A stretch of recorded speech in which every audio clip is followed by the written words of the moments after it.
What if I told you there's a hidden code that's been on Earth for over 36,000 years, left here with one purpose, to completely change how you see reality?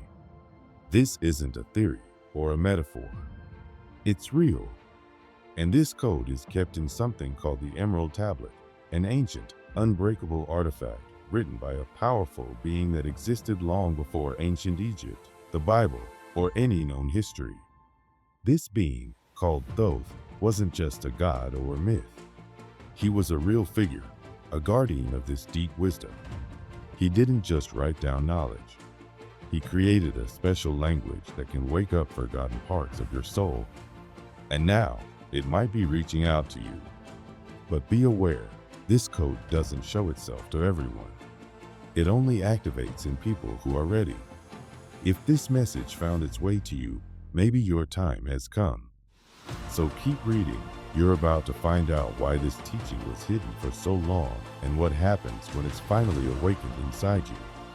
Most people think Thoth was just an Egyptian god with a bird head, but there's more to the story. Before he was worshipped in Egypt, Thoth walked the earth as a conscious, powerful being. He lived in Atlantis, not just a lost city, but a center of advanced wisdom. In Atlantis, knowledge of the universe, the soul, and natural forces was as normal as electricity is to us today. Thoth ruled there for 16,000 years, according to the tablets. He wasn't like other kings who wanted power or riches. He ruled through vibration, meaning he could create reality through thought alone. His name literally means thought and time. He understood that reality is shaped by energy, frequency, and consciousness. He taught that everything we experience, light and dark, good and bad, was created for a purpose, to help the soul grow through contrast. Thoth designed this system so souls could forget, experience life, struggle, grow, and eventually remember who they really are. When Atlantis started falling apart, mostly because of its own pride, Thoth knew he had to save its knowledge. So he put it into hidden codes and stored them in the Emerald Tablets. But he didn't just hide them, he planted them like seeds, waiting for the right time and people to understand them. Long before the pharaohs of Egypt, Thoth brought this knowledge there. He didn't use normal words to teach, he used symbols, sacred geometry, and vibrations. That's because real knowledge isn't something you memorize. It's something you feel and live. The symbols he left carry a kind of energy that connects straight to your soul. Just looking at them can stir something deep inside you, a memory, a knowing that feels ancient and personal. The tablets themselves are a mystery. They aren't made from any material we know. They weren't written with ink or carved like stone. They were created using a process beyond our science, like energy made solid. That's why they've never been destroyed, even through wars, religious bans, or disasters. The symbols on them aren't just letters, they're living frequencies. When you see them, your soul recognizes them, even if your mind doesn't. The language used in the tablets isn't meant to be read with your head, it's felt with your whole being. The Atlanteans, who made them, understood a pure language of vibration, something deeper than words or sound. They believed everything in the universe vibrates, and that this vibration is the true language of reality. So when you look at the tablets, you don't need to understand them logically. Just by observing them, something inside you might awaken. That's why trying to translate the tablets like a regular text doesn't work. The real meaning is beyond words. Over time, these tablets were hidden because people realized they had the power to awaken true freedom, something no one can control. But to access that, you need silence. Deep silence. Because the true key isn't sound or symbols, it's what comes before all that. Stillness. Emptiness. The void. According to the tablets, before anything existed, before light, before time, before even darkness, there was only the void. Nothing at all. And from that pure nothing, a single thought emerged. This wasn't a random thought like we have every day. It was a pure, focused intention, and from that thought came vibration. And from vibration, all things, including the universe, were born. The human body is a tool, useful, powerful, and even beautiful, but it's not the main goal. It's something we use, not something we are. The real essence of who we are lives deeper, beyond the skin and bones. Problems begin when we forget this and start letting the body lead our life. When our desires, cravings, and habits take control, they drown out our inner wisdom. Our gut feeling, our sense of peace, and our inner knowing all get quieter. The louder our hunger for things becomes, whether it's food, attention, or pleasure, the more we lose touch with what really matters. Over time, this leads to a kind of prison. But it doesn't look like a prison. In fact, it looks comfortable.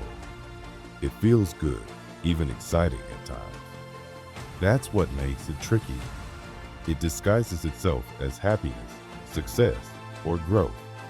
But deep down, if we keep feeding only the body and ignore the soul, something starts to feel empty. Society adds to this confusion. Everywhere we look, we see ads, movies, and messages that celebrate the body. We're encouraged to satisfy every desire. And businesses make a lot of money off of that. They keep us wanting more food, more beauty, more likes, more stuff. But the more we feed those outside cravings, the more the spirit inside us fades. It doesn't disappear, but it gets buried. We stop hearing its voice. This emptiness can't be filled by eating more, buying more, or chasing more. It's a spiritual hunger, a need for meaning, peace, and connection. And many of us try to fill it with things that only go skin deep. We distract ourselves with entertainment, with noise, with endless scrolling. Even our conversations often lose meaning. We talk just to talk, not to connect. We fill silence with words that don't come from the heart. And the ego, the false self, loves that. It thrives on noise and attention, but it can't survive in silence. That's why silence is so important. It's not just about being quiet. It's about stopping, breathing, and being present. When we enter silence, we begin to reconnect with who we truly are. Our soul, which has been waiting patiently, begins to show itself again. It's not something we have to create. It's always been there, waiting for us to return. Ancient wisdom, like what's found in the Emerald Tablets, doesn't tell us to punish or reject the body. It doesn't ask for extreme sacrifices. Instead, it offers a deeper truth. As long as you believe you are your body, you'll be controlled by it. But once you remember you are a soul using a body, you begin to wake up. That's when real freedom starts. This awakening doesn't happen all at once. It doesn't require shouting, rituals, or dramatic changes. It begins in small, everyday choices. When a craving rises and you simply watch it instead of obeying it. When you feel anger, but choose to breathe and not act out.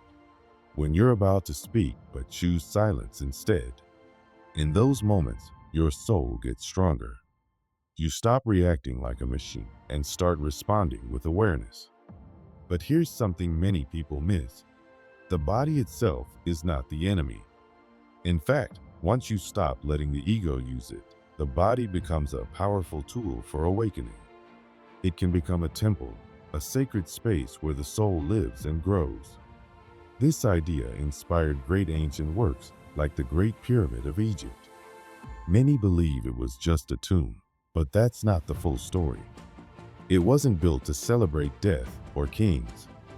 It was built as a spiritual tool, a kind of map to help souls move between dimensions. The pyramid wasn't just stone and design.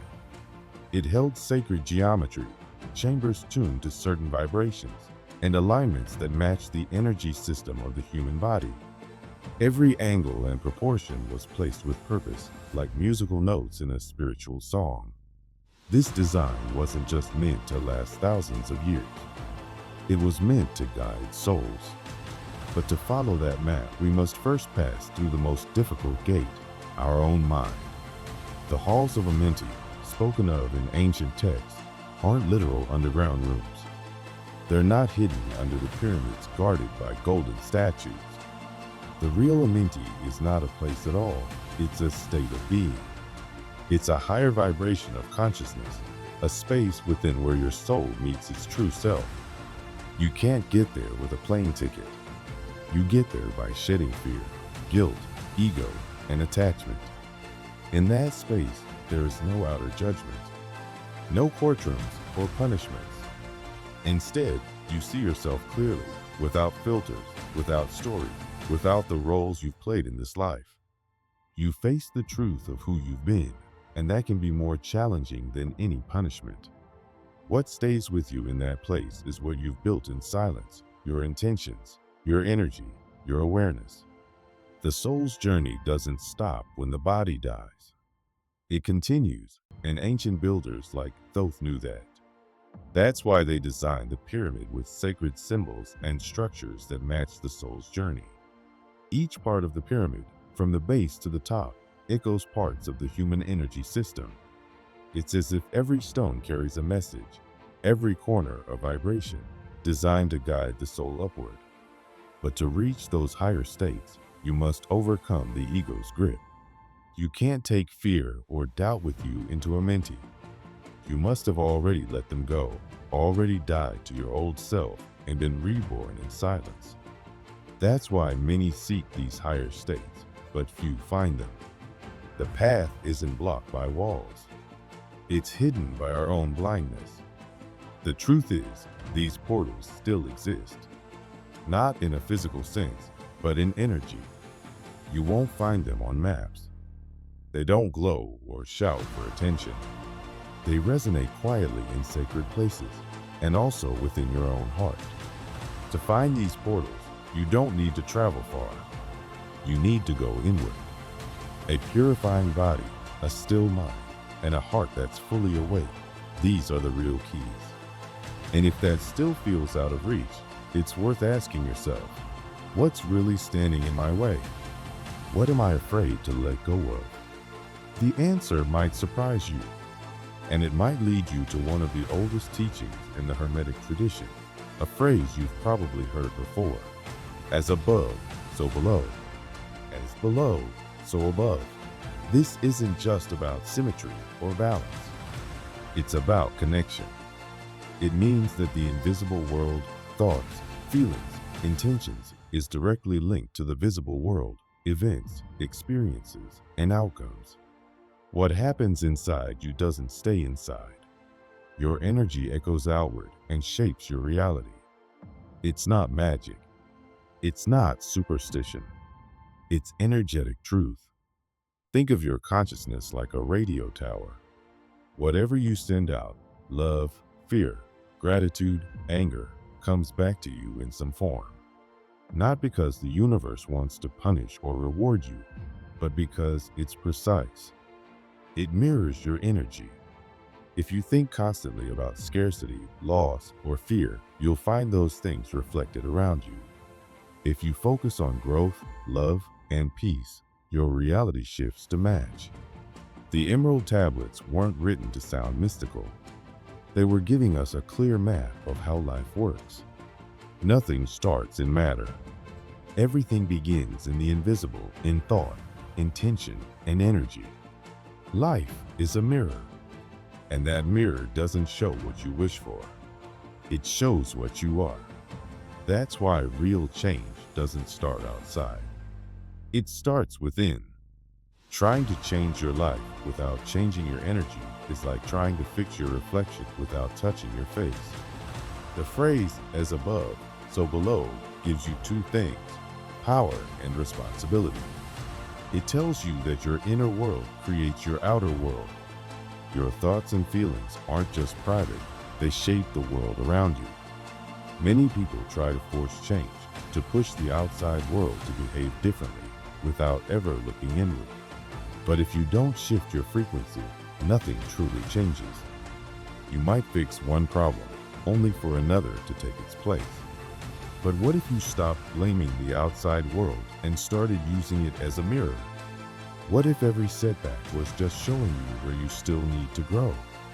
That simple shift in thinking could change everything. Because when you stop fighting the reflection and start understanding it, you begin to take real control.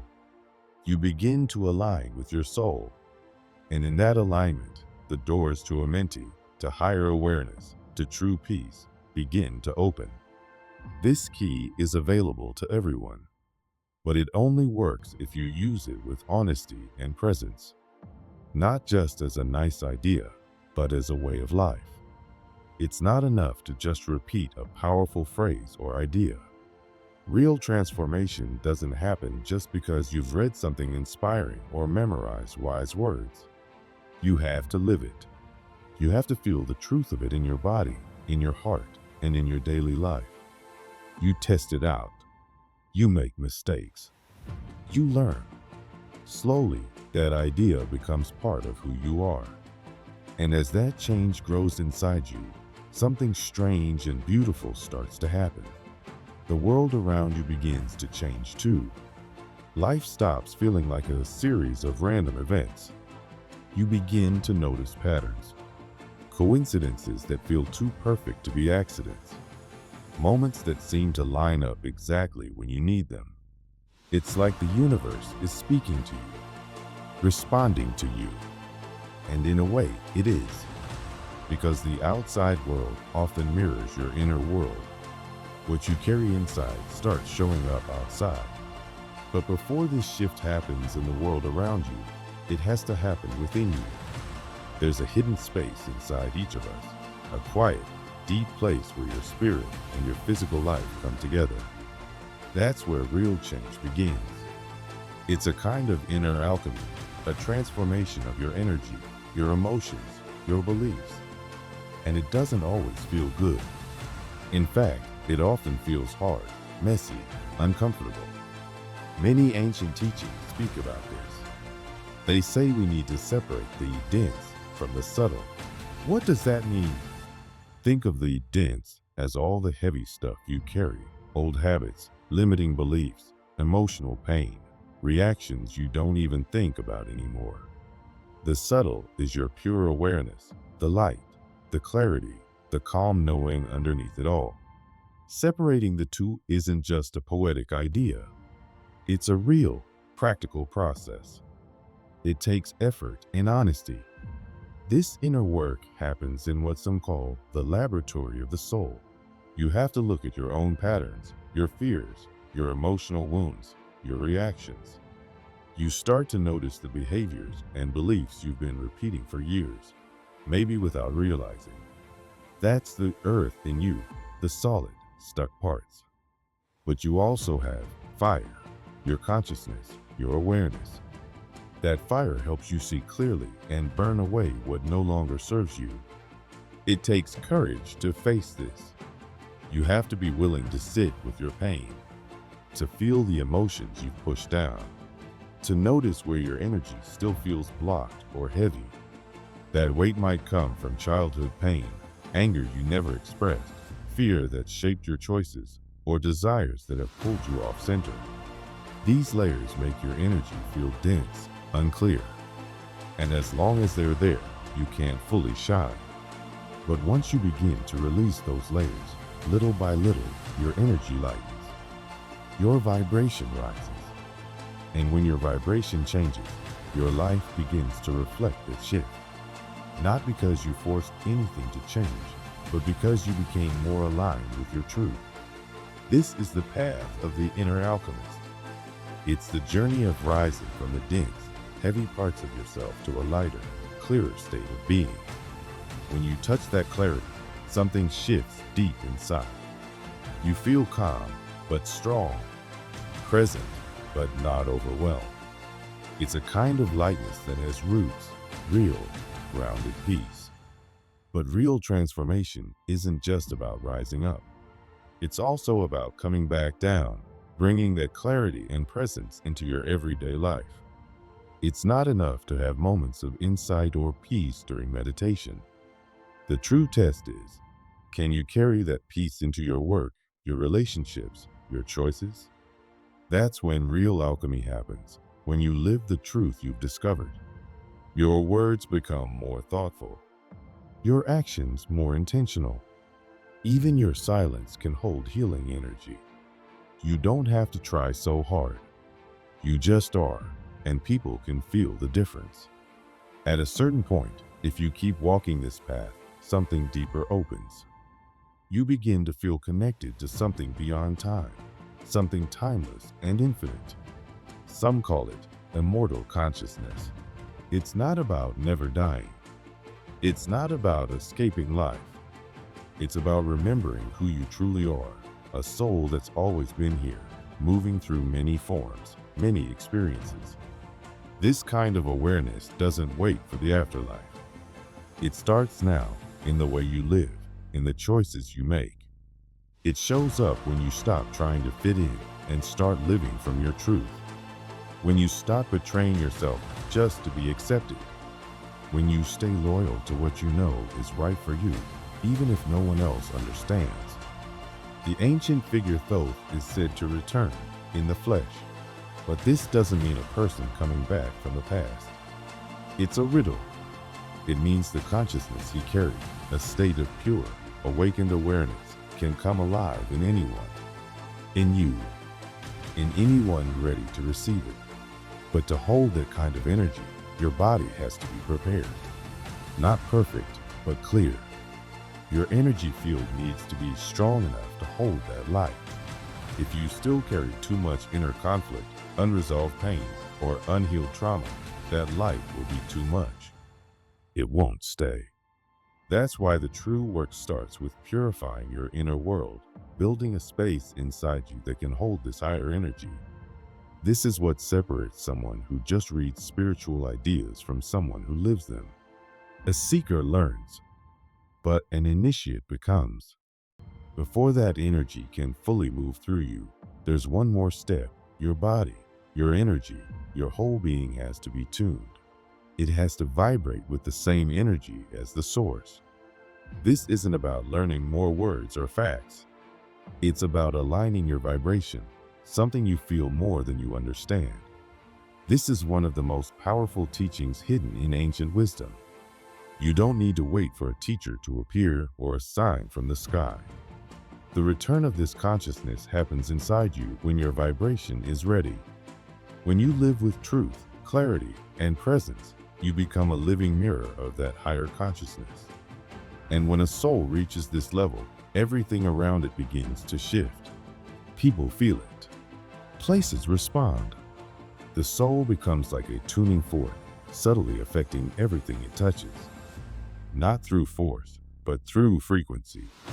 This is the presence of the true alchemist, someone who has faced their shadows, burned away the fog, and returned with light. But even then, the journey isn't over. One final stage remains, because this isn't just about rising up into the light and staying there. The real work is in bringing that light back into the world, into your conversations, your choices, your presence. That's the true return. That's the true power. Every time a person awakens like this, it leaves a trace. That energy ripples out. It affects the collective field. It shows others what's possible. It's rare, and it's needed, because in a world full of noise, distraction, and fear, this kind of pure presence is like gold. Time doesn't actually move. You do. It might feel like time is flowing forward, but in truth, you are the one moving through different layers of experience. At first, this may sound strange or even confusing, but once you begin to wake up to a deeper awareness, a shift in your consciousness, it begins to make perfect sense. Time isn't a straight road or a ticking clock. It's more like a massive, unchanging field that already holds everything, every moment, every version of your life, every possibility. Nothing is happening for the first time. Everything already exists.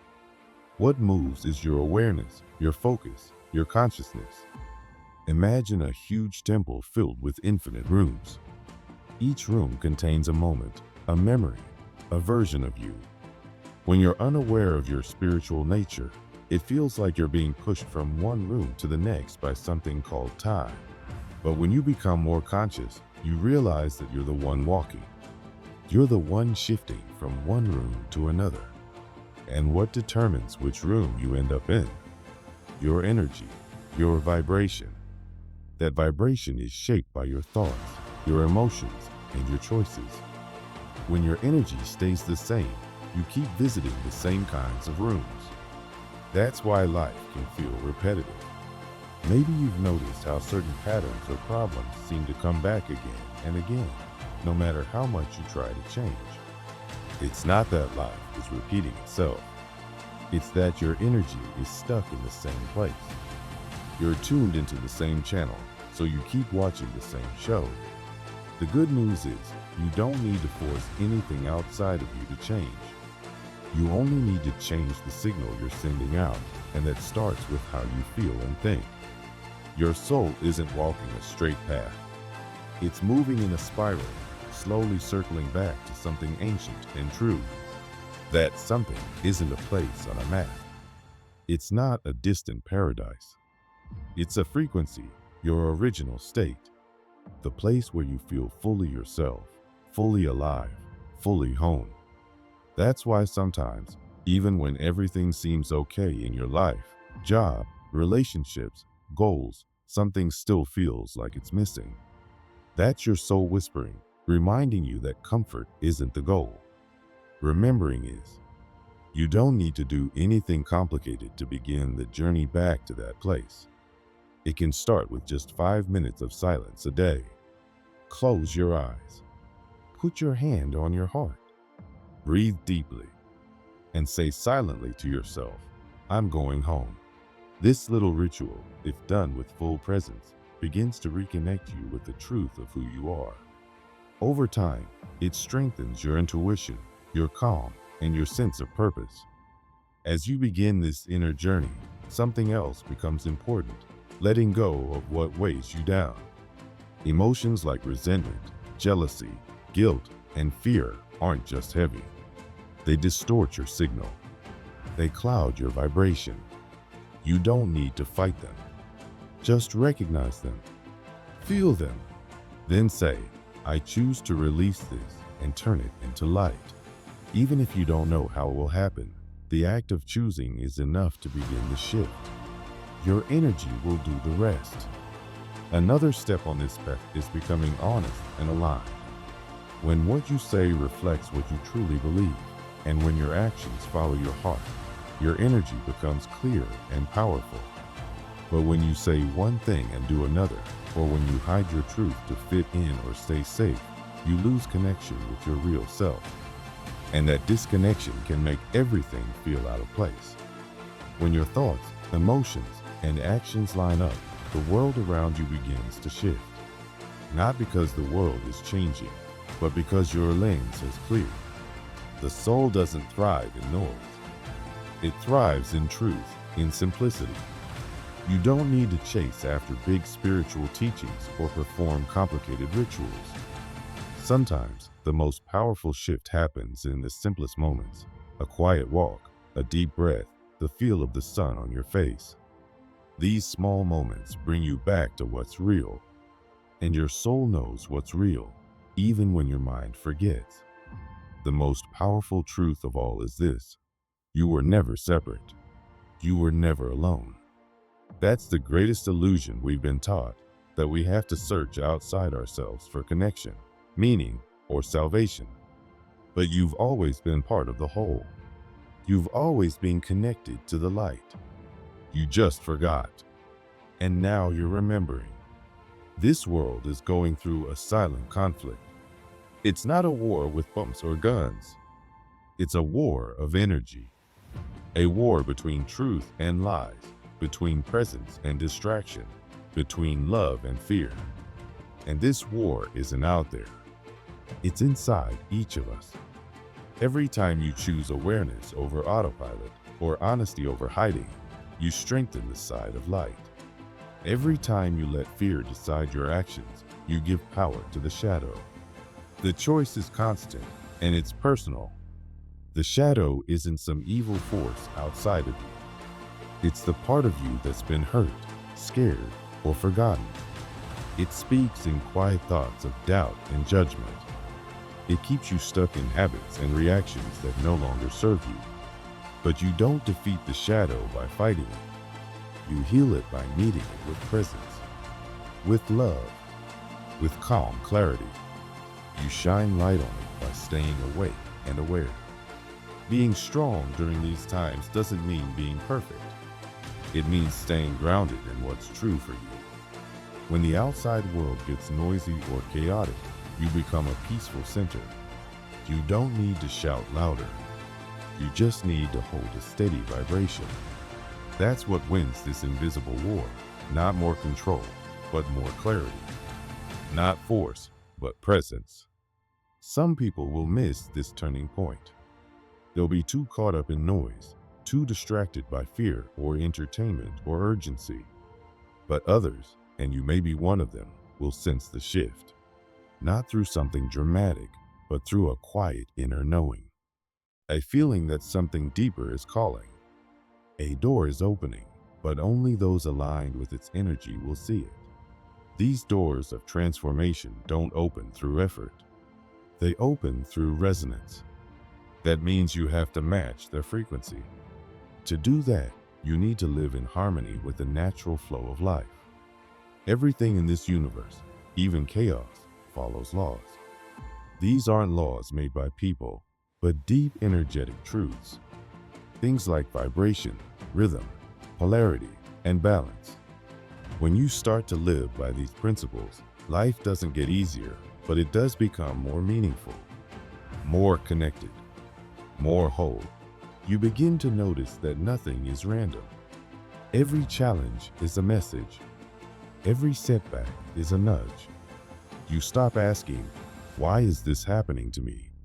And start wondering, what is this showing me? You shift from fighting reality to dancing with it. And in that dance, your suffering begins to dissolve, because you're no longer resisting what's real. You're moving with it. That's what the soul has always wanted. Not control, not escape, but return. Not to a place, but to a way of being. The soul's journey is about remembering the light you already are. And as you remember that, you help others remember too, not by preaching, but by simply being, by holding your own light steady. You don't have to change the world. You don't have to fix anyone. You just have to stay honest, stay clear, stay present. That's more than enough. Because when many people do that, a shift begins.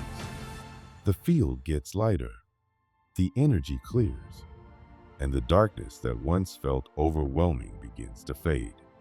Eventually, there will be a moment when every soul must choose. A moment of inner truth. A kind of vibrational portal that doesn't open with keys, but with frequency. And if you're not in resonance, you won't even know it's there. But if you are, if you've been listening, growing, clearing, you'll feel it. And you'll step through. That moment is not far away. In many ways, it's already begun. The only question is whether you'll be ready, not by knowing more, but by being more. More present, more real, more aligned with the rhythm of life itself. Because that's all the universe ever asks. Not perfection, just presence. And the soul, once it remembers, doesn't stop. It keeps returning, keeps moving, keeps shining, until every part of it, even the darkest corners, has been seen and brought back into the light. That is the real journey. That is the return home. Life moves in rhythms. Everything, your body, your emotions, the seasons, your relationships, and the work you do, has a natural pace. But in today's world, we often ignore that. We try to push things to happen faster, to bloom when it's not time. Just like you wouldn't expect a flower to bloom in winter, you can't expect yourself to grow or succeed when the timing isn't right. When you force things, you end up feeling anxious or stuck. That's why it's so important to start paying attention to your own cycles. Notice when your energy calls for rest.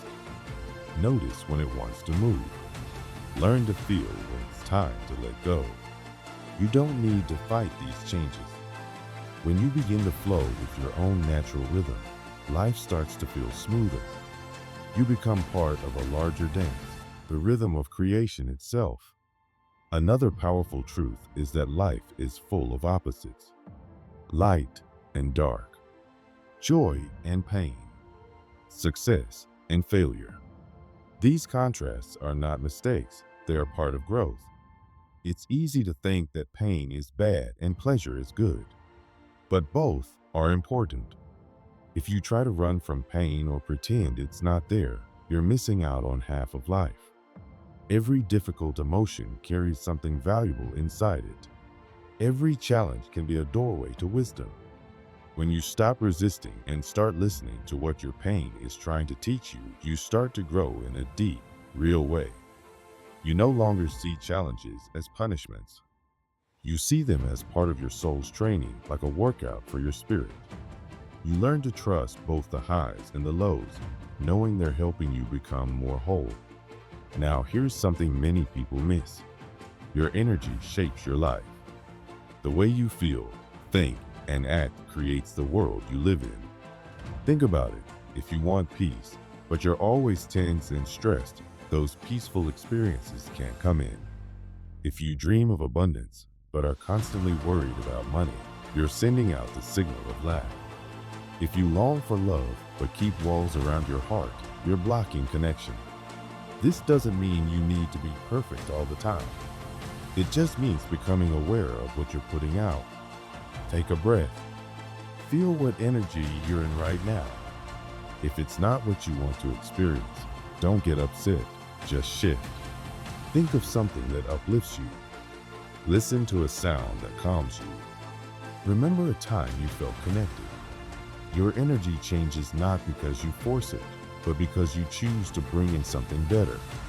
The more you practice this, the more your outer life begins to match your inner state. Small things matter more than we realize. The universe has a pattern, and everything reflects everything else. So when you bring order to your outer world, your home, your desk, your routines, you're also bringing clarity to your inner world. Cleaning your space or making a mindful decision about what you keep around you isn't just a chore, it's a message. It tells your mind and spirit, I'm ready for clarity. I'm ready for something bigger. When you treat your daily actions with intention, they become powerful tools for growth. Creating order in the little things invites bigger, more beautiful changes into your life. And then there's the hardest, and maybe the most powerful, practice. Trust. Trust doesn't mean giving up or doing nothing. It means letting go of the need to control every detail and instead moving with faith in something greater. There's an intelligence behind everything, even the things that seem hard or unfair. When you hit a wall or face a challenge, it's not life punishing you. It's life guiding you, refining you, helping you align with something better. When you trust that, things begin to change. Not because you force them, but because you're finally in harmony with the deeper order of things. You stop struggling. You start dancing with life. And when that happens, everything around you begins to fall into place. Now, let's go deeper. There's an ancient wisdom said to be hidden in the Emerald Tablets, an old spiritual text filled with mysterious symbols. But these symbols aren't just words to read. There's something more, a living energy. This code is not like a regular book. You don't study it with your brain. You feel it in your body, your heart, your whole being. It's like a silent fire. Not a fire that burns, but one that shines. A fire of truth, of consciousness. It doesn't destroy, it reveals. It's said to carry the original frequency of creation, the same energy that made the universe and still moves through everything today. When you come close to this energy, not with rush or pressure, but with quiet presence, something inside you changes. You begin to remember things you didn't know you forgot. Old fears start to melt. New insights rise from deep inside. It's like hearing a language you've always known, even if you've never spoken it out loud. This code doesn't speak in logic. It speaks in feeling, in vibration. You don't understand it the way you understand facts. You recognize it with your soul. It's a gentle shake in your chest, a warm light in your belly, a pulse in your hands. That's how you know it's real. This wisdom doesn't reveal itself to everyone at once. And that's not a punishment, it's a kind of protection. If someone tries to use this energy without being ready, it can be twisted. It can feed the ego or be used to control others. But when you're in a clean, quiet, open state, when your field is clear, the code shows itself. And once it does, everything begins to shift. You think differently. You feel more. You notice things you once ignored. It doesn't give you final answers. Instead, it opens new questions. And these questions aren't just mental, they're your new guides. You start feeling your way through life, not pushing with thoughts, but flowing with knowing.